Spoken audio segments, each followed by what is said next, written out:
우상호 비상대책위원장의 개선안으로 더불어민주당 제22차 비상대책위원회의를 시작하겠습니다. 네, 제22차 비상대책위원회 개회를 선언합니다. 네, 먼저 우상호 비상대책위원장의 모두 발언이 있겠습니다.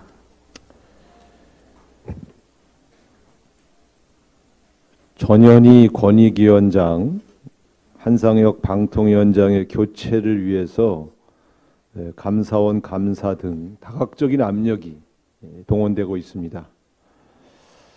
감사원이 이런 일에 이렇게 참 동원되는 그런 기구인지에 대해서도 참 한심한 일입니다.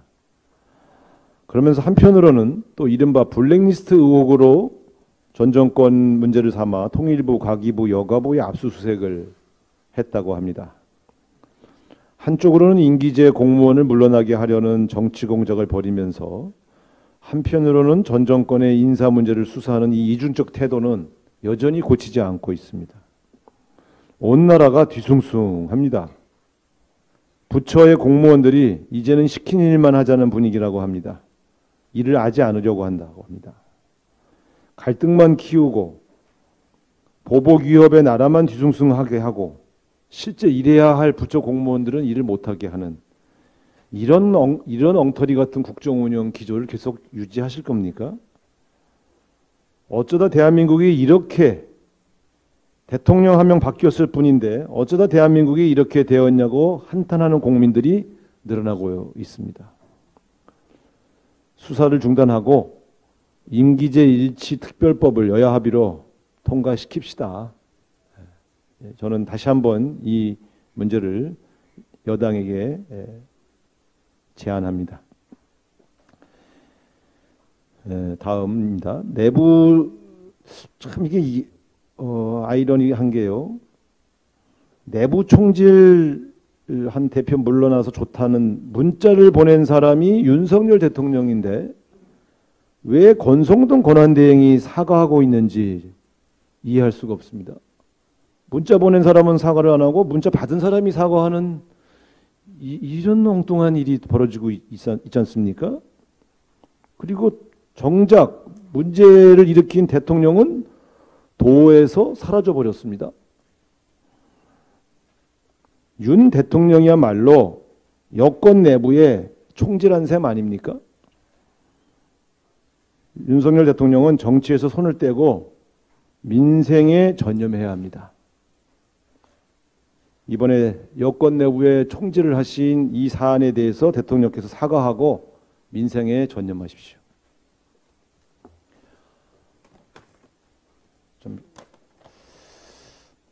지난해 우리 인구가 사상 처음으로 감소했습니다. 어제 통계청 발표에 따르면 작년 총 인구는 전년보다 9만 명이나 줄어들었습니다. 지역의 인구 감소폭은 더욱 컸습니다. 지역 소멸이라고 하는 단어가 왠지 현실화될 것 같은 두려움이 엄습했습니다. 심지어 지구상에서 가장 먼저 사라질 나라가 대한민국이 될 것이라는 그러한 예언까지도 혹시 현실이 되는 것 아닌가 하는 우려가 있습니다. 정작 윤석열 정부가 이 문제에 관심을 두고 있는지 우려스럽습니다. 인수위 당시부터 종합적인 인구정책 청사진이 부재했을 뿐만 아니라 관련 핵심 부처들의 상황 역시 엉망입니다. 교육부 장관의 부적격 시비가 여전하고 복지부 장관 자리는 지금까지도 공석입니다. 인구와 가족정책을 담당하는 여성가족부는 폐지해야 한다고 대통령이 지시했습니다. 도대체 인구 문제는 누가 책임을 지고 해결할 수 있는 것입니까? 대한민국의 지속 가능성과 직결된 핵심적 과제인 인구 문제, 지금부터 대처하지 않으면 돌이킬 수 없는 인구 재앙이 발생할 가능성이 매우 큽니다. 조속히 관련 부처의 정비를 마치고 범정부 차원의 대책 마련에 총력을 기울여 줄 것을 촉구합니다. 민주당 역시 인구위기 극복에 힘을 모으고 지혜를 내도록 하겠습니다. 이상입니다. 네, 다음으로 박홍근 원내대표의 발언이 있겠습니다. 윤석열 정부의 지난 두 달은 땀 흘려 일궈온 민주공화국이 순식간에 검찰공화국으로 바뀔 수 있음을 확인하기에 충분한 시간이었습니다. 위법적인 시행령 통치로 삼권 분립을 훼손하고 인사권과 수사권에 이어 당권까지 삼권 장악에만 몰두하고 있습니다. 대통령실을 검찰 측근으로 채워 검찰공화국에 시동을 걸더니 정부 요직에 특수부 측근 검사들을 앉혀 검찰 천하를 만들었습니다. 윤석열 대통령을 정점으로 한 자동훈, 우상민 장관의 검경 장악 골든 트라이앵글도 완성되었습니다. 퍼펙트 스톰도 아랑곳 않고 민생과 경제는 뒷전인 채 전 정권에 대한 정치 보복에만 열중하고 있습니다.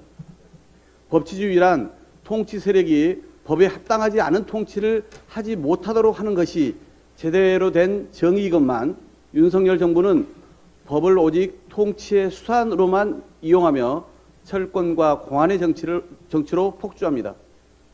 산업부 블랙리스트 의혹 수사 중인 검찰이 통일부와 가기부, 여가부 등에 대해 동시다발적 압수수색에 나섰습니다. 새 업무계획을 추진하기도 벅찬 부처를 상대로 압수수색을 밥 먹듯 하는 것입니다.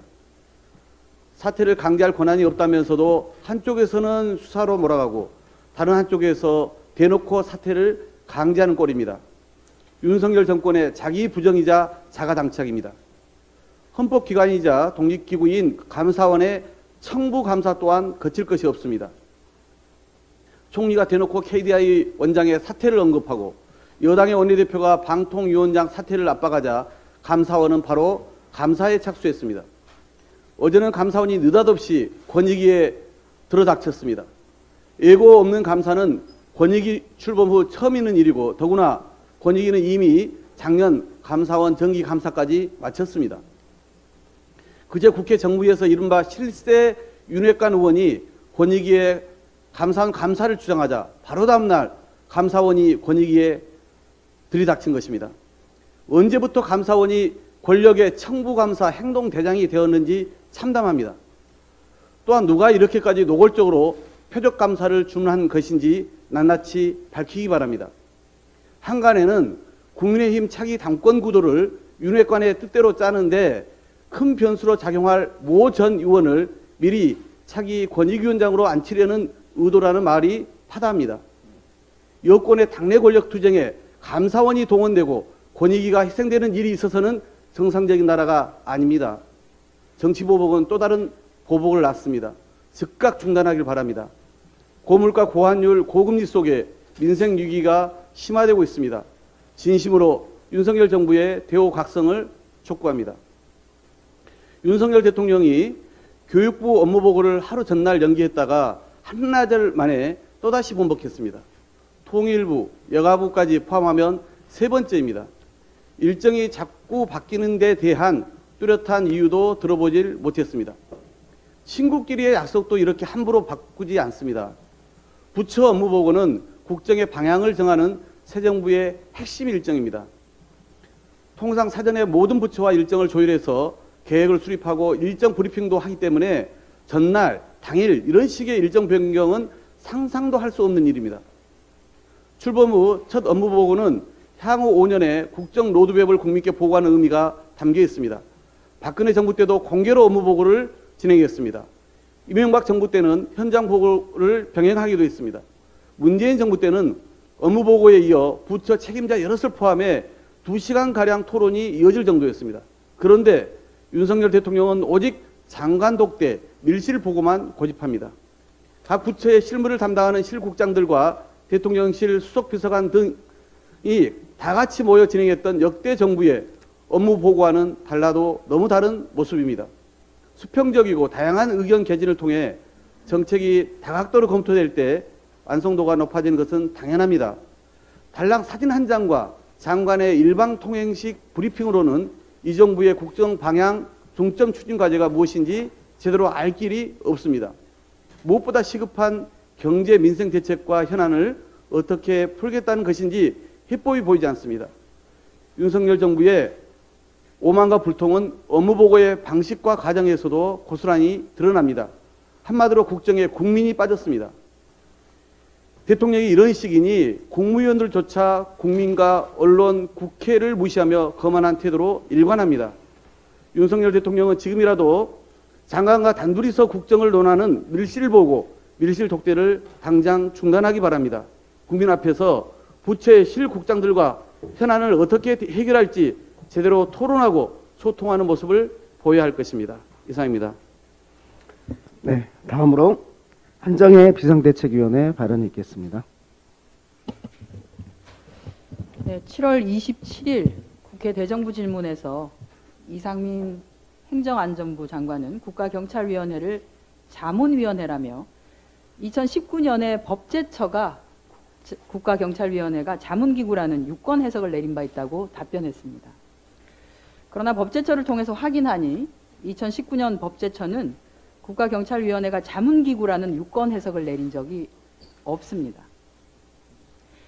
2019년 자치분권위원회에서 법제처에 국가경찰위원회가 합의제 행정기관인지 아닌지에 대해서 비공식적으로 문의하였고 법제처는 합의제 행정기관에 해당하지 않는다는 검토 의견을 전달한 것뿐입니다. 당시 법제처의 경찰위원회 관련 검토 내용 총 4쪽 중에서 자문의 자자도 언급되어 있지 않습니다. 이상민 장관은 판사 출신이신데요.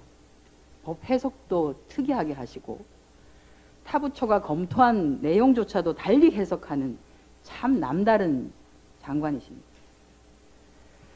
이렇듯이 윤석열 정권과 이상민 행안부 장관이 행안부 경찰국 신설을 강행하기 위해서 2019년 당시 법제처의 검토 의견을 유권 해석이라고 하면서 국가경찰위원회의 심의 의결한 내용은 기속력이 없다며 경찰법상 명시되어 있는 국가경찰위원회의 역할과 그리고 그 지위를 애써 무시하고 폄하하였습니다. 더불어민주당은 문재인 정부 당시부터 국가경찰위원회를 실질화하여 권한이 커진 경찰을 민주적으로 통제하는 경찰개혁 과제를 추진해왔습니다.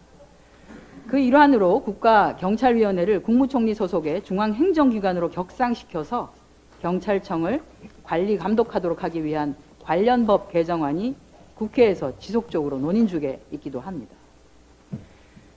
이처럼 경찰 권한을 민주적으로 통제하기 위한 입법 논의가 국회에서 진행 중임에도 윤석열 정권은 뭐가 그리 급한지 행안부 경찰국 신설에 묻지 말고 빠르게 가를 외치고 있습니다.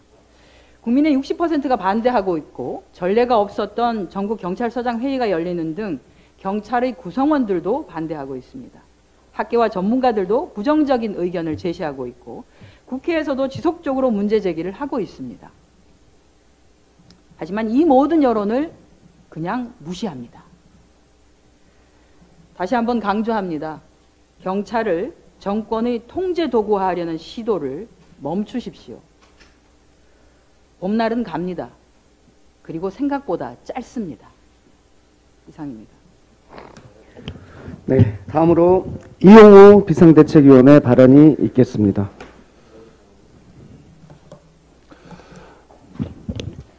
윤석열 정부의 무분별한 규제 완화 시도가 이어지고 있습니다. 그간 규제는 나쁜 것으로만 바라보는 정부의 인식을 우려했습니다만 그 우려가 현실이 됐습니다. 지난 7월 19일 정부는 금융규제 혁신회의의 출범식을 개최하고 그 첫 회의를 열었습니다. 회의의 의장은 경제관료 출신으로 우리금융지주 회장을 역임한 박병원 전 경총 명예회장이었습니다. 그리고 이 자리에서 박병원 의장은 이렇게 말합니다. 금융소비자 보호와 건전성 확보가 규제 혁신의 핑계가 되어서는 안 된다. 귀가 의심스러웠습니다. 어제 정무위에서 금융위원장 금감원장한테 물어봤습니다. 금융위의 존재 이유가 뭐냐? 건전성 규제와 감독과 금융소비자 보호가 금융위와 금감원이 존재하는 이유고 그 자체가 설립 목표다 라고 했습니다. 금융규제 혁신을 한다는 위원은, 회장은, 금융위가 위촉한 회장은 나와서 금융위의 존재 자체를 부정하는 발언을 하고 있습니다. 그러면서 그런 규제를 완화하겠다고 했습니다. 우리가 금융 규제를 혁신하려고 하는 이유는 규제 혁신을 통해서 금융 소비자를 보호하고 건전성을 확보하려는 이유입니다. 금융 규제를 혁신한 결과가 소비자 보호와 건전성을 악화시키면 할 수 없는 것입니다. 금융위원장도 분명하게 말을 했습니다. 과연 어떻게 이런 사람들을 쓰고 있는지 모르겠습니다. 지난 박근혜 정부가 사모펀드 규제 완화를 한 결과 어떤 사태가 발생했는지 명확하게 보지 않았습니까? 덩달아 김주현 금융위원장은 청문회도 하지 않고 임명되었죠. 금융규제 혁신에 의해서 금융자본의 산업자본의 소유에 한정하는 금산분리 규제를 풀겠다라고 밝혔습니다. 그리고 금융업권 회장단 간담회에서 금산분리, 전업주의 등 과거의 규제 틀에 얽매이지 않는 과감하고 결단력 있는 규제 개선을 통해 아이디어가 현실화할 수 있도록 지원하겠다 말했습니다. 물어봤습니다. 어제 정무위에서 수없이 많이 제시된 발표문에서 그런 조치들이 만일 건전성이나 금융소비자 보호에 저해된다면 안 할 수 있다고 했습니다. 뭐 아는 것을 나열하고 검토하지 않은 채 해가다가 여기 문제 있으면 안 한다. 전형적인 보여주기식 행동입니다. 이렇게 안일한 인식을 가진 규제당국, 어떤 현상이 벌어지겠습니까? 이 정부 새 정책 방향에 규제 완화가 있으면서 첫 번째 구절이 one in, two out. 참 어려워서 뭔지 몰랐는데요. 규제를 하나를 신설하면 규제 두 개를 제거하겠다. 근데 규제가 그렇게 하나 둘 같이 셀 수 있는 겁니까? 역시 구호에 불과한 내용은 없습니다. 특히 금산분리의 문제는 굉장히 중요합니다. 금융기관은 자금의 공급자고 금리라든지 이런 걸 통해서 평가를 하는 기관입니다. 산업은 그 금융기관을 통해서 자금을 조달하는 선수입니다. 금융기관은 심판이고 산업자본 선수입니다. 선수와 심판을 같이 하는 것. 거기서 생길 수 있는 문제점 우리는 잘 알고 있습니다. 물론 산업이 변화했기 때문에 검토해야 될 부분이 있을 수도 있습니다. 그러나 그 정신이 가지고 있는 가장 기본적인 원칙까지도 함부로 이야기했다가 문제 제기를 하면 그런 뜻이 아니었다. 이런 식으로 오락가락하는 규제당국의 시각. 전형적으로 보여주기입니다. 규제는 예전에도 말씀드렸듯이 혁신을 해치기도 하지만 혁신의 원동력이기도 합니다. 미국 캘리포니아 주의 연비 규제가 유럽의 유로 5, 6 규제가 자동차의 연비를 개선시켰고 내연자동차 규제가 전기자동차, 수소자동차를 탄생하게 했습니다. 무엇보다도 규제 혁신은 규제 완화가 목적이 아니라 소비자 보호, 건전성 확보를 위한 수단입니다. 수단과 목적이 전도돼서는 안 될 것입니다. 이런 부분에 대해서 지속적으로 챙겨보겠습니다. 이상입니다. 네, 마지막으로 서은안희 비상대책위원회 발언이 있겠습니다. 대한민국은 대통령 중심의 대통령제 국가입니다. 5년 임기의 대통령이 국민 안전과 민생의 중요 사안을 결정합니다. 대통령 비서실은 대선에서 선출한 단 한 명의 대표자인 대통령이 국민을 위한 판단을 돕기 위해 존재하는 최고의 참모 조직입니다. 그러나 윤석열 대통령에게 대통령 비서실은 다른 의미를 갖는 것 같습니다. 선거를 도왔다는 구실로 육촌 친인척 40년 지기 지인의 아들 구구 유튜버 누나를 채용하더니 이제는 자유의 새벽당이라는 극단주의 정당을 창당했던 인사를 기용했습니다. 강기훈 씨는 권성동 대표의 정무실장으로 필리핀까지 동행한 것으로 밝혀졌습니다. 윤석열 대통령실 입실 자격은 개인적 친분, 아빠 찬스, 극우적 사상, 권성동 대표 압력입니까? 청년들 사이에 권성동 대표는 공직 분야 취업 알선의 권위자, 레전드로 회자되고 있습니다. 하루하루 취업을 위해 열심히 살아가는 대한민국 청년들에게 어떻게 설명하시겠습니까? 지금껏 드러난 대통령실의 인사가 공사 구분이 없는 대통령의 공적 감각에 대한 문제였다면 직무정지 당대표를 향한 대통령의 본심을 드러낸 이번 문자의 강기훈은 대통령과 집권 세력의 생각과 지향이 국민적 상식과 동떨어져 있다는 것을 알게 합니다. 이제는 홈페이지조차 찾을 수 없는 자유의 새벽당은 당명 자유를 지극히 편협하고 일방적으로 해석한 극단주의 정당입니다. 경제적 자유를 명분으로 상속세와 증여세 폐지를 공약에 넣고 공기업은 물론이고 국민연금까지 민영화할 것을 주장했습니다. 노조를 해산해 청년 일자리를 만들겠다는 것과 난민법 폐지, 사형제 부활에 이르러서는 황당함을 넘어 광기 어린 섬뜩함을 느낍니다.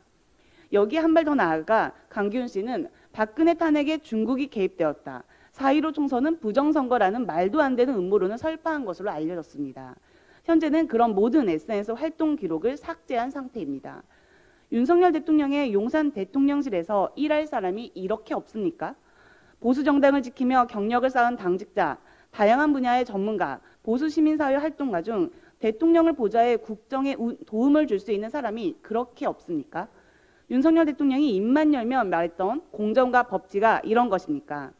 능력도 기준도 없는 대통령실 인사가 주로 청년을 향한 것은 대통령을 중심으로 한 그들만의 끈끈한 인적 사슬이 불러온 참담한 결과입니다.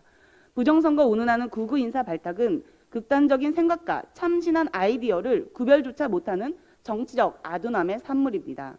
무엇보다 국민을 두려워하지 않고 민심을 경청하지 않는 오만한 권력에 갖는 치명적 한계입니다.